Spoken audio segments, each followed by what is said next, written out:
Ingin belajar bersama Buya Yahya kapanpun dan dimanapun? Dapatkan segera flashdisk MP3 Buya Yahya. Berisikan berbagai materi kajian lengkap bersama Buya Yahya.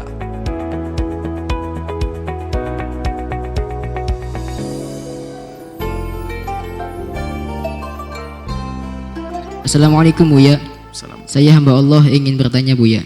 Jika saya pergi ke gunung dan saya ingin melakukan sholat, akan tetapi jalannya saya cuma ada satu dan celana itu terkena najis kotoran ayam. Bagaimana saya melakukan sholat dengan celana tersebut Buya? Syukran kasiran. Wassalamualaikum warahmatullahi wabarakatuh. Waalaikumsalam warahmatullahi wabarakatuh. Ada yang perlu dihadirkan pemahaman bahwasanya sholat itu mudah. Kalau seandainya kita punya baju kena kotoran ayam dan bajunya hanya satu, tinggal kotoran ayamnya di mana? Kalau kotoran ayamnya hanya di lengan saja, tidak harus dicuci baju itu semuanya. Kasusnya kita di gunung, dicuci yang di bagian lengannya saja. Dicuci. Minta tolong dilepas, tolong pada temannya, kemudian dicuci dengan air. Waduh, saya itu mohon maaf ngompol di celana. Oh, gampang saja. Kau nyebur di sungai, nanti naik sudah suci. Sholat jangan ditinggalkan. Nyebur ke dalam sudah. Air menjangkau semua wilayah celana yang kena ompol tadi. Selesai, naik sudah suci kok. Kalau ada air di atas sana. Ternyata tidak air, cuman bertanya saya ngapain ke gunung tadi, saya belum tanya ngapain dulu ke gunung. Bertanya dulu ngapain ke gunung jauh-jauh lah, mungkin ya pengen menikmati, merenungi keagungan ciptaan Allah. Oke lah, sesuatu yang mubah dan menjadi baik kalau tujuannya baik. Kemudian kalau ternyata tidak ada air nih gimana kacau ini, celana saya najis dan sebagainya. Baik, kalau begitu pinjam bajunya temannya. Kalau laki mudah, misalnya ya, yang penting menutup antara pusat dengan lutut. Kaosnya diturunin, kaosnya untuk menutup apa? Kaosnya untuk menutup antara pusat, celananya dilepas.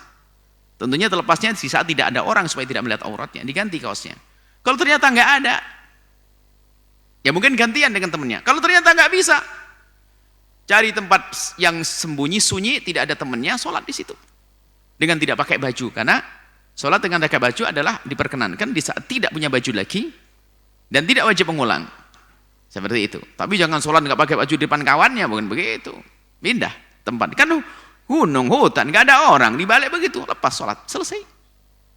Jangan sampai ada di antara kita meninggalkan sholat. Cuman kalau sudah mengerti cara menyucikannya juga gampang sih. Karena dianggap kalau kena najis sedikit begini harus dicuci semuanya. Enggak. Biar kena enggak harus cuci semuanya, cuman umumnya karena kita nyuci baju kok sepotong-sepotong pengen baju semuanya. Selama ini kalau mencucikan begitu, kena najis di lengan, dicuci semuanya itu umumnya. Tapi sebenarnya tidak harus begitu. Yang kena najis di lengan, di lengan. Mohon maaf yang kena najis di bagian celana, di bagian wilayah itu, ya situ saja nggak apa-apa dicuci. Apalagi dalam keadaan darurat seperti itu, dalam keadaan tertentu di perjalanan yang nggak ada lagi kita punya celana dan seterusnya. Intinya tidak ada alasan untuk meninggalkan sholat. Sampai diperkenankan kalau sudah tidak ada baju adalah pakai daun-daun. Kalau susah nggak mungkin tidak pakai baju. Telanjang bulat melakukan sholat dan diterima oleh Allah. Bahkan ini salah satu syarat yang jika tidak terpenuhi karena udzur tetap sah sholatnya dan tidak wajib mengulang. Tapi yang lainnya ngulang, najis misalnya. Kalau anda sholat pakai najis wajib mengulang. Tapi kalau anda sholat dengan karena tidak punya baju dengan telanjang tidak wajib mengulang. Kemudahan dalam Islam insyaallah. Tetap sholat dan tetap sholat, jangan sampai ada meninggalkan sholat. Sholat sangat mudah. Kalau ada orang tidak bisa sholat, itu yang salah adalah gurunya yang telah mengajari dengan cara yang salah. Wallahu a'lam bishawab.